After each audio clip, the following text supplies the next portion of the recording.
지난 오후 예배 때 좀 색다른 경험을 했습니다. 제가 설교를 하면서 가끔 질문을 던질 때가 있죠.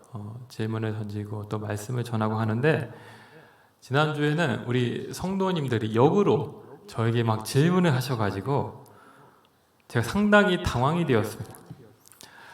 야, 이렇게 설교 시간에 질문을 받는 것도 처음이었습니다.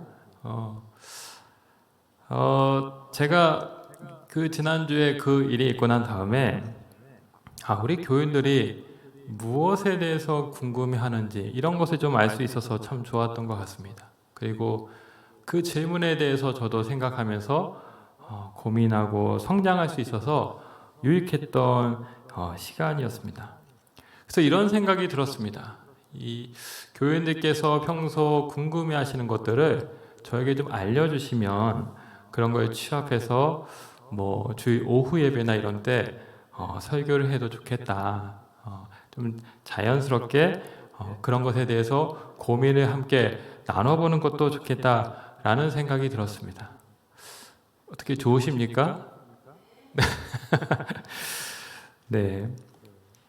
이 질문을 하신 발단이 있는데요. 제가 이제 성령에 대한 설명을 드렸습니다. 우리 성령님은 인격적인 분이시다. 그래서 우리 인간처럼 지정의 이 세 가지 요소가 다 있으시다라는 말씀을 드렸죠. 특별히 그 감정 부분을 이제 소개하면서 제가 에베소서 4장 2절 말씀을 언급했습니다. 성령님이 우리 안에 계시는데 우리가 죄를 범하거나 하나님으로부터 멀리 떠나게 되면 성령님이 근심한다, 이런 말씀이었죠. 자, 성령님이 근심하시지만 그럼에도 성령님은 우리 안에 계시고 우리를 구원하신다. 제가 이것을 강조하기 위해서 질문을 드렸는데 여기에서 이제 혼란이 생긴 것입니다. 제가 그런 질문을 드렸습니다. 하나님의 자녀는 끝까지 구원을 받습니까? 아니면 혹시 중간에 이 구원이 취소될 수도 있습니까? 다소 신학적이고 논쟁적인 질문이었죠. 이 질문을 제가 드렸는데 이 분위기가 좀 웅성웅성해졌습니다. 제가 전혀 이 분위기를 의도한 것이 아닌데 대답을 못하시고 우물쭈물 하는 것을 볼 수가 있었죠. 우리 성도님들이 혼란스러운 이유는 이것이었습니다.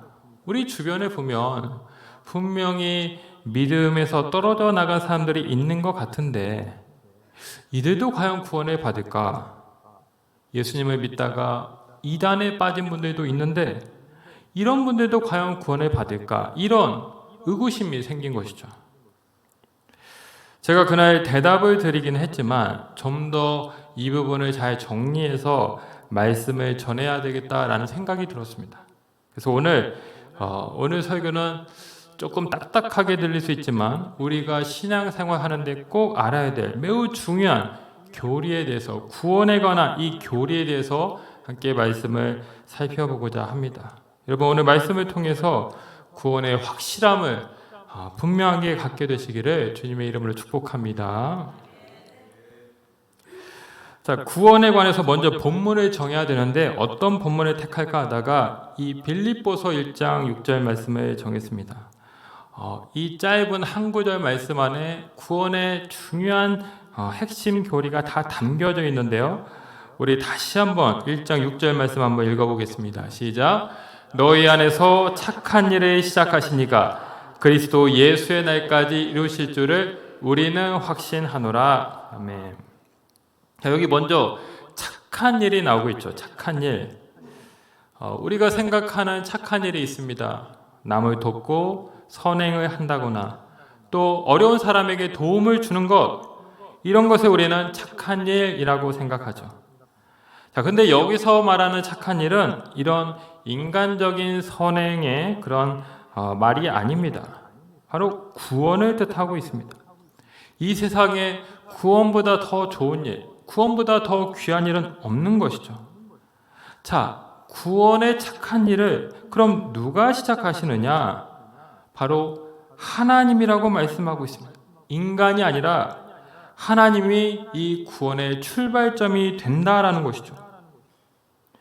여러분, 요한복음 6장 44절에 보면 이런 말씀이 있습니다. 요한복음 6장 44절 자막을 한번 보여주실까요? 나를 보내신 아버지께서 이끌지 아니하시면 아무도 내게 올 수 없으니 오는 그를 내가 마지막 날에 다시 살리리라. 자, 예수님께 나아가는 자들은 그냥 저절로 가는 것이 아니라는 말씀이죠. 자신들의 의지나 어떤 자발적 노력으로 된 것이 아니라고 말씀하고 있습니다. 하나님께서 이끄셨기 때문에 예수님께 갈 수 있었다. 즉 하나님이 시작하셨다라는 것입니다. 여러분, 구원과 관련해서 두 개의 대조적인 흐름, 학파가 있다고 말씀을 드렸습니다. 먼저 인간의 의지나 노력을 강조하는 펠라기우스 학파가 있습니다. 펠라기우스라는 사람이 먼저 주장했고 그 사람의 주장을 따르는 학파가 있죠. 그리고 이 반대편에 인간의 하나님의 절대적인 은총을 강조하는 어거스틴 학파가 있습니다.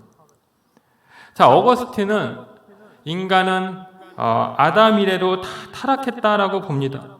인간은 원죄가 있어서 스스로 선을 행할 능력이 없고 하나님을 선택할 능력도 없다라고 말을 합니다.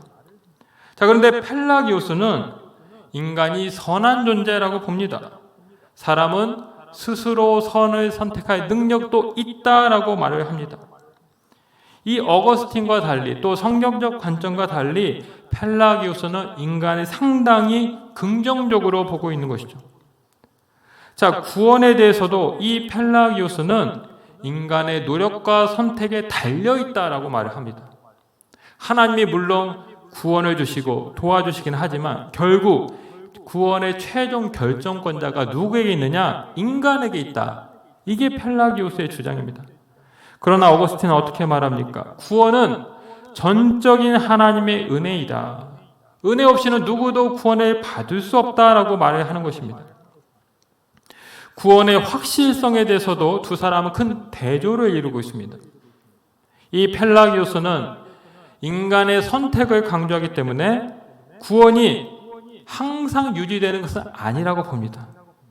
즉, 인간이 책임을 다하지 못하면 어떤 심각한 잘못을 범하거나 어떤 결격 사유가 발생하면 중간에 구원이 취소될 수 있다라는 것이죠. 자, 그런데 반면에 이 어거스틴은 하나님이 시작하셨기 때문에 끝까지 하나님이 이루신다라고 말을 합니다. 이것이 성도의 견인 교리이죠. 예전에 한번 말씀드렸지만 하나님이 끝까지 성도를 이끌고 보호하셔서 구원을 얻게 하신다. 그 교리를 여기서 말하고 있는 것입니다. 자, 두 사람의 주장이 팽팽하게 대립하고 있죠. 같은 시대에 두 사람이 이렇게 서로 다른 주장을 했는데 결국 교회는 한 가지 입장을 정통 교리로 채택하게 됩니다. 바로 418년 카르타고 공의회에서 어거스틴의 입장을 정통 교리로 취하고 펠라기우스는 이단으로 규정한 것입니다. 우리가 기본적으로 반드시 알아야 될 역사적 사건입니다. 여러분, 언젠가 이야기했지만 저희 집에 지금 강아지가 있습니다. 조금 시끄러워서 죄송한데 이 강아지가 오자마자 탈출한 일이 있었죠. 이 목줄이 좀 느슨하게 묶여 있었는지 얘가 그냥 목줄을 풀고 집을 뛰쳐나갔습니다.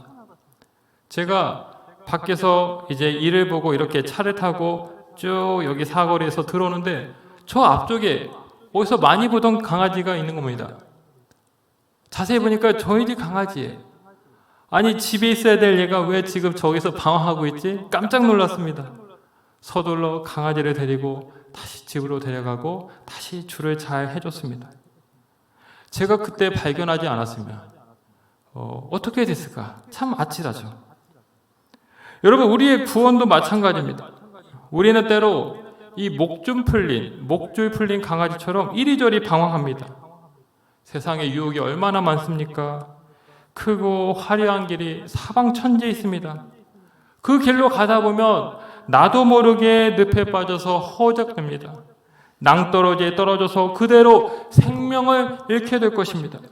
그런데 참으로 신기하게도 우리는 그 많고 많은 길이 아니라 믿음의 길을 걸어가고 있습니다. 이 길은 결코 좋은 길이 아닙니다. 고난의 길입니다. 십자가의 길입니다. 예수님은 좁은 길이라고 말씀을 하셨습니다. 여러분, 왜 보기 좋은 그런 모든 길을 다 놔두고 우리가 이런 믿음의 길을 걸어가고 있습니까? 내 의지로 된 것일까요? 나의 자발적인 선택으로 된 것입니까? 아니라는 것입니다. 하나님이 나를 발견하시고 나를 이 길로 이끄셨다라는 것이죠.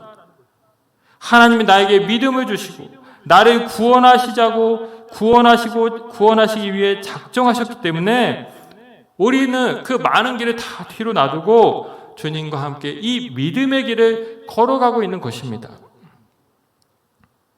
여러분, 우리 안에는 참으로 희한한 마음이 있습니다. 예배를 드려야 될 때 예배를 드리지 않으면 뭔가 마음에 부담감과 불편한 마음이 내 안에 있게 됩니다. 기도를 하면서 살아야 되는데 기도하지 않으면 뭔가 허전하고 답답함이 우리 가운데 생기게 되죠. 드려야 될 헌금을 드리지 않고 사적으로 쓰면 뭔가 개운치 않고 하나님께 죄송한 마음이 듭니다. 여러분, 이것이 다 무엇입니까? 세상에 없는 이런 마음이 왜 우리 가운데 있는 것입니까? 하나님이 주셨기 때문인 것입니다. 우리가 하나님의 자녀이고 하나님이 내 안에 계시다라는 생생한 증거인 것입니다. 내가 믿음을 잘 지켜야 내가 구원받는다. 이것은 잘못된 출발입니다. 나의 믿음이 아니라 주님이 주신 믿음입니다. 내 믿음 덕분에 구원받는 것이 아니라 하나님이 날 붙잡고 계시기 때문에 구원을 받습니다. 이 구원의 키는 내가 쥐고 있는 것이 아니라 하나님이 쥐고 있습니다. 구원을 위해서 주도적으로 일하시는 분은 바로 하나님이십니다. 이것이 우리가 구원에 관해서 기억해야 될 정말로 중요한 첫 번째 사실입니다. 자, 이제 본문을 다시 보십니다. 오늘 본문을 보시면 또 이렇게 말합니다. 너희 안에 착한 일을 시작하신 이가 그리스도 예수의 날까지 이루실 줄을 우리는 확신하노라. 여러분, 여기 구원을 이루신다라고 말씀하고 있죠. 이 이루신다, 이 말은 완성하다, 성취하다 이런 뜻을 갖고 있습니다. 즉 하나님은 시작하시는 분일 뿐만 아니라 완성하시는 분, 끝까지 책임지시는 분이라는 것입니다. 여러분, 17세기 계몽주의 시대에 등장했던 이신론이라는 사상이 있습니다. 이신론. 이 사상은 하나님이 이 온 세계 우주 만물을 창조하셨지만 세상 역사에는 개입하지 않는다라고 주장을 합니다.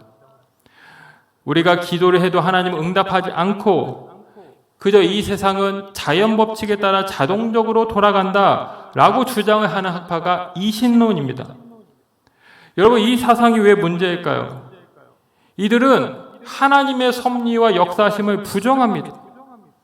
하나님이 우리의 구원을 위해서 일한다라는 것도 인정하지 않습니다. 이들의 주장에 따르면 하나님은 존재하긴 하지만 나와 아무 상관이 없는 그런 하나님인 것입니다. 자, 그런데 여러분, 성경에서 말하는 하나님은 어떤 분입니까? 요한복음 10장 28절에서 이렇게 말합니다. 내가 그들에게 영생을 주노니 영원히 멸망하지 아니할 것이요 또 그들을 내 손에서 빼앗을 자가 없느니라. 하나님은 두 손 놓고 가만히 계시는 분이 절대 아니라는 것이죠. 우리에게 영생을 주실 뿐만 아니라 그 누구도 우리의 영생을 빼앗지 못하도록 우리를 지켜주신다라는 것입니다. 우리와 함께 하시는 분이고 우리를 위해 일하시는 분이라는 것입니다.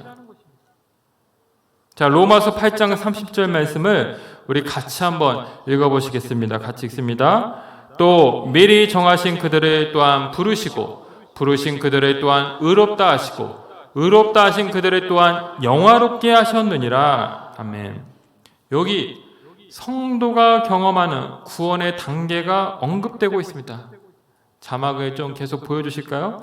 하나님은 먼저 정하셨다고 말씀하고 있죠. 택정입니다.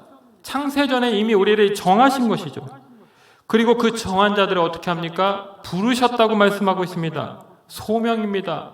우리가 하나님의 부르심을 받고 하나님께 나온 것이죠. 또 부른 자들을 의롭게 하셨다, 의인되게 하셨다라는 것이죠. 그리고 마침내 그 의롭다 하신 그들을 영화롭게 하신다 말씀합니다. 성화입니다. 친절한 하나님의 역사하심을 보여주고 있죠. 우리의 구원을 위해서 얼마나 하나님이 주도 면밀하게 일하시고 있는지 모르겠습니다. 방치하시고 나 몰라라 하는 하나님이 아니라 끝까지 책임지시는 하나님이라는 것입니다. 자, 그렇다면 이제 여기서 우리 성도님들이 생각하는 중요한 질문이 나오죠. 지난주에 가장 이해하지 못했던 부분입니다. 하나님이 이렇게 우리의 구원을 위해 일하신다고 하는데, 끝까지 책임지신다고 하는데, 왜 그러면 우리 주위에는 이렇게 하나님을 떠나는 자들이 있는가? 실제로 성경을 보면 믿음에서 떨어진 자의 이야기가 종종 나오죠. 가룟 유다가 대표적입니다. 예수님의 제자였습니다. 그런데 은 30냥에 예수님을 배반했습니다. 스스로 목숨을 끊었습니다. 예수님이 잘못 선택하신 것일까요? 데마라는 사람도 있습니다. 디모데후서 4장 10절에 따르면 이 데마를 향해서 이렇게 말합니다. 이 세상을 사랑하여 나를 버리고, 그는 바울의 동역자였지만 끝까지 동역자로 살지 않았다라는 것이죠. 자, 사울왕도 있습니다. 하나님의 선택을 받아서 왕이 되었습니다. 성령의 감동을 받아서 예언도 한 사람이죠.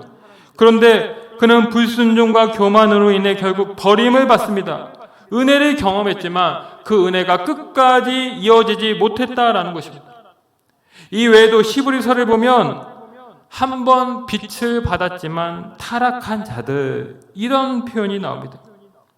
빛을 받았지만 타락한 자들, 교회 안에서 은혜를 경험했지만 참된 구원까지 이르지 못하는 자가 있다라는 것을 보여주는 것입니다. 자, 이런 자들에 대해서 우리가 어떻게 해석을 해야 될까요? 왜 이런 자들이 있는 것입니까? 여기에 관해서 대답을 해주는 중요한 말씀이 있습니다. 요한일서 2장 19절 말씀을 우리 보시겠습니다. 요한일서 2장 19절입니다. 이렇게 말합니다. 그들이 우리에게서 나갔으나 우리에게 속하지 아니하였나니 만일 우리에게 속하였더라면 우리와 함께 거하였으려니와 그들이 나간 곳은 다 우리에게 속하지 아니함을 나타내려 함이라. 우리에게 속하지 아니했다. 그렇습니다. 이들은 중간에 떨어져 나간 것이 아닙니다. 중간에 떨어져 나간 것이 아니라 처음부터 참된 믿음이 아니었다라는 것이죠. 믿는 자처럼 보였을 뿐 진짜는 아니었고 나중에 그 사실이 드러나게 되었다라는 것입니다. 우리 지지난주에 남신도가 교회 동산을 정리하고 청소했습니다. 특별히 그 사택 앞에 감나무 2그루가 있는데 전지를 해주셨죠. 참 나무의 모양이 예뻐지고 가지런해졌는데 여러분, 이 나무에는 많은 가지가 달려 있습니다. 그런데 그 가지가 다 열매를 맺을까요? 그렇지 않습니다. 어떤 가지에는 정말 열매가 주렁주렁 풍성하게 맺히기도 하지만 어떤 가지는 그냥 가지만 앙상하게 달려있는 경우가 종종 있습니다. 한 나무에 붙어 있어도 모든 가지가 다 같은 열매를 맺는 가지는 아니라는 것이죠. 때가 되면 진짜 열매를 맺는 가지와 그렇지 아니한 가지가 드러난다라는 것입니다. 여러분, 우리는 진짜 가지가 되어야 할 것입니다. 주님께 붙어 있을 뿐만 아니라 성령의 열매, 구원의 열매도 맺는 진짜 가지가 되어야 하겠죠. 자, 이것이 바로 참된 구원의 표지가 되는 것입니다. 참된 구원이란 무엇이냐? 끝까지 남아서 열매를 맺는 그 믿음으로 나타나게 된다라는 것입니다. 그 마지막을 보면 그 사람이 진짜 구원받은 자인지 아닌지가 드러나게 된다라는 것이죠. 빌립보서 1장 6절 다시 보시면 이렇게 말씀하고 있습니다. 그리스도 예수의 날까지 자, 하나님이 우리의 구원을 위해서 시작하시고 완성하시는데 언제 이 구원이 완성되느냐? 그리스도 예수의 날. 즉 주님이 다시 오시고 주님이 이제 재림하시는 그날, 그 마지막 순간에 모든 것이 다 드러나게 된다는 것이죠. 참된 믿음은 이때까지 살아있고 이때까지 열매를 맺으며 존재하는 믿음이라는 것입니다. 중간에 잠깐 반짝하고 사라지는 것이 아니라 끝까지 가는 믿음, 끝까지 살아있고 열매 맺는 믿음, 이 믿음이 참 믿음이라는 것입니다. 여러분, 예수님이 잡히던 날 밤에 베드로가 무려 3번이나 예수님을 부인했습니다. 예수님의 수제자였는데 예수님을 무려 3번이나 부인했습니다. 완벽한 실패자처럼 보입니다. 중간에 믿음이 떨어진 것처럼 보이죠. 그런데 이 베드로가 어떻게 됩니까? 다시 돌아오게 됩니다. 주님을 위해 목숨을 바치는 위대한 사도가 되었습니다. 어떻게 된 것입니까? 예수님이 저를 포기하지 않고 끝까지 붙으셨기 때문에 그렇게 된 것이죠. 가룟 유다처럼 이 베드로도 예수님을 배반했지만 베드로는 끝까지 남은 자가 되었습니다. 주님께 속한 자였다라는 것이 드러난 것이죠. 작년 다니엘 기도회 강사 중에 신천지에 빠졌다가 돌아와서 전도사가 된 분이 있었습니다. 이분은 믿는 집안에서 태어나셨죠. 평생 교회를 다니셨습니다. 그런데 어느 날 신천지에 빠지게 되었죠. 자, 믿음이 있어도, 내가 믿음의 배경이 있어도 얼마든지 거짓된 영에 미혹될 수 있다는 것을 우리가 잘 보게 됩니다. 말세에 거짓 선지자가 나타나고 수많은 사람들을 미혹할 것이다 라고 했는데 또 우는 사자처럼 두루 다니며 사단은 삼킬자를 찾는다고 했죠. 우리가 깨어서 기도해야 됨을 깨닫게 되는 것이죠. 자, 이 전도사님은 다행히 그 신천지가 이단이라는 것을 깨닫고 돌아왔습니다. 예수님을 믿고 다시 이제 또 신학을 공부해서 사역을 하는 그런 분으로 이제 거듭나게 되었죠. 자, 정말로 주님이 택하시고 주님이 구원하시기로 작정한 자녀라면 돌아오게 되어 있다라는 것입니다. 반드시 돌아온다는 것이죠. 그러니 우리는 그 이단의 실체가 드러나고 주님의 자녀들이 다시 영적 방황에서 돌아올 수 있도록 포기하지 말고 기도해야 합니다. 하나님이 택한 자녀는 반드시 돌아오게 되어 있습니다. 제가 말씀을 준비하면서 생각했습니다. 이 하나님께서 우리의 구원을 위해서 끝까지 일하신다고 했는데 어떻게 하면 이 사실을 좀 더 잘 전달할 수 있을까? 제가 그렇게 생각할 때 즉시 생각나는 사람이 있었습니다. 바로 저였습니다. 하나님은 어떻게든 택한 자를 지키시고 구원하신다는 이 증거가 바로 저라는 사실을 제가 새삼 깨닫게 되었습니다. 여러분, 제가 대학교 1학년 때 그 교통사고로 이제 입원하고 수술하고 했던 그런 말씀들을 여러 차례 드렸죠. 자, 그때 이제 제가 다리를 다쳐서 4급 판정을 받았습니다. 그때 병역 비리가 터지지 않았으면 아마 면제도 가능했을 텐데, 예, 그 심사가 까다로워져서 4급 판정을 받았습니다. 어쨌든 이제 4급을 받아서 저는 일반 회사에서 근무를 했습니다. 산업기능요원. 예, 이래봬도 요원입니다. 제가 요원. 회사에서 뭐 사실 편하게 근무했죠. 집에서 출퇴근하고 또 공휴일에는 쉬고 월급도 받아가면서, 예, 그렇게 군 생활을 하다가 저도 어쨌든 군인이기 때문에, 예, 남들은 인정하지 않겠지만 군인이어서 한 달간 훈련을 받아야 했습니다. 그래서 저는 괴산에 가서 이제 한 달간 훈련을 했습니다. 0.4격에 있는 날이었어요. 가장 중요한 또 훈련이죠. 이제 산속 깊은 곳에 가서 그 사격장이 있는 곳에 가서 이제 사격을 하고 돌아와야 되는데, 그때만 해도 제 다리가 좀 뭐 약간 쩔뚝거리기도 하고 불편함이 있었습니다. 그래서 그때 몸이 불편한 이제 훈련병이나 조교는 그 군대 트럭이 있습니다. 6호 트럭이라고 큰 트럭. 지금 제 아들이 운전병이어가지고 그 수송 훈련소에서 훈련을 하고 있는데 그 차를 지금 아마 운전하고 있는 것 같습니다. 그런데 몸이 불편한 사람은 그 차를 타고 훈련소까지 갈 수 있었어요. 그래서 제가 그 차를 타고 다른 훈련병들과 함께 훈련장에 갔습니다.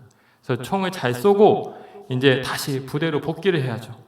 그래서 이제 다른 병사들은 걸어서 가고 이제 몇몇 사람들은 그 차 뒤에 다시 올라타고 이제 부대로 가게 되었습니다. 그런데 얼마 가지 못해서 차가 점점점 기울어지더니 그대로 옆으로 추락을 하고야 말았습니다. 이 운전병이 실수를 해가지고 이 차가 한 1m 밑에 그 논두렁 바닥으로 그냥 추락하면서 차가 전복이 된 것이죠. 그래서 제가 갑자기 그냥 그렇게 옆으로 쓰러지면서 나중에 정신을 차리고 보니까 제가 그 트럭 받침대에 깔려 있었습니다. 다리가 깔려 있었고 뭐 여기저기서 지금 막 훈련병들이 신음을 소리 내면서 막 이렇게 아수라장이 됐죠. 제가 참 아찔했습니다. 그때 분명히 그 훈련장까지 그 차를 타고 갔는데 그 길이 진짜 험했습니다. 옆에 막 낭떠러지가 있고 그런 좁은 길을 그 트럭이 이제 운전을 해서 그 훈련장까지 갔는데 만약에 그 좁은 길에서 그 낭떠러지 옆에서 차가 그대로 굴러 떨어졌으면 어떻게 되었을까? 아마 저는 이 자리에 없었겠죠. 그리고 하필 그때 비가 오고 난 다음이어가지고 그 논두렁 바닥이 아주 이렇게 축축하고 물러져 있었습니다. 그래서 제가 다리가 깔리긴 했지만 이 땅이 충격을 흡수해가지고 별로 안 다쳤습니다. 결국 그날 그 운전병은 영창에 가게 됐고요. 저희는 이제 병원에 가서 막 검사하고 몇 명은 또 입원을 하기도 했습니다. 제가 그 일을 겪고 난 다음에 우리 하나님이 나를 정말 끔찍히도 사랑하시는구나. 이렇게 훈련소에서도 이 위기 속에서 나를 지켜주시고 살려주시고 다시금 이렇게 생명을 주셨구나. 그런 생각이 들어서 얼마나 감사했는지 모릅니다. 여러분, 우리는 살면서 숱한 위기를 겪습니다. 생명의 위기, 건강의 위기, 재정과 관계, 신앙의 위기, 수많은 위기가 늘 우리 삶을 에워싸고 있죠. 그런데 이 모든 위기 속에서도 우리가 믿음을 지키고 잘 살아가고 있는 이유는 도대체 어디 있는 것입니까? 운이 좋아서가 아닙니다. 내가 자격이 되고 능력이 있어서도 아닙니다. 바로 하나님이 나와 함께 하시고 있기 때문이죠. 내 구원을 위해서 끝까지 나와 함께 하시고 나를 붙들어 주시는 그 하나님 때문에 우리가 이렇게 살아가고 있는 것입니다. 여러분, 결론을 맺겠습니다.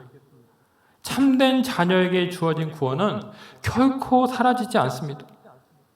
만약 우리의 어떤 행위로 인해서 예수님의 그 구원이 취소될 수 있다고 한다면 십자가 죽음은 불완전한 것이 될 것입니다. 예수님의 그 보혈의 공로가 무효화됩니다. 이것은 완전한 대속물로 오신 예수님의 사역에 위배가 되는 일이죠. 있을 수 없는 일입니다. 우리는 구원의 확실성을 가져야 합니다. 하나님은 믿는 자의 구원을 위해 끝까지 붙드시지만 그럼에도 떨어지는 자들이 있는 것은 그들의 믿음이 참 믿음이 아니기 때문이죠. 누가 참 믿음인가 아닌가 여기에 대해서 우리는 판단하고 싶은 유혹이 우리 가운데 찾아옵니다. 그러나 구원의 여부는 오직 하나님께 달려 있습니다. 하나님만이 판단하시고 결정하실 일입니다. 그러니 우리는 겸손하게 그저 하나님의 은혜에 감사하면서 살아가야 할 것입니다.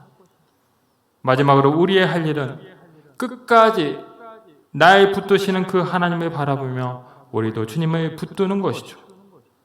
구원받은 자는 결국 그 열매로 믿음의 참된 여부가 드러납니다. 우리는 행위로 구원받지 않지만 구원받은 사람은 반드시 변화가 됩니다. 열매를 맺습니다. 그러니 더욱 구원받은 자답게 살 수 있도록 성령을 구하고 기도해야 하는 것입니다. 사랑하는 성도 여러분, 구원은 하나님이 시작하시고 하나님이 완성하십니다. 구원은 하나님이 끝까지 이루시는 놀라운 은혜입니다. 오늘도 그 은혜 가운데 감사하며 사시길 주님의 이름으로 축원합니다. 기도하겠습니다. 아버지 하나님, 우리를 하나님의 자녀로 택하시고 우리를 끝까지 붙드시며 구원의 길로 인도해 주심에 감사를 드립니다. 주여, 우리는 아무 자격과 공로가 없지만 하나님의 그 절대적인 사랑에 힘입어서 구원받은 자녀로 살고 있고 하나님의 은혜 가운데 살고 있음을 고백합니다. 주여, 나에게 주어진 이 구원은 결코 취소되거나 결코 무효화되지 않고 하나님은 나를 끝까지 구원하신다는 이 구원의 확실함을 굳게 붙잡고 더욱 감사함으로 믿음의 열매를 또한 맺어가며 하나님과 동행하며 살아가는 우리 모두가 될 수 있도록 축복하여 주옵소서.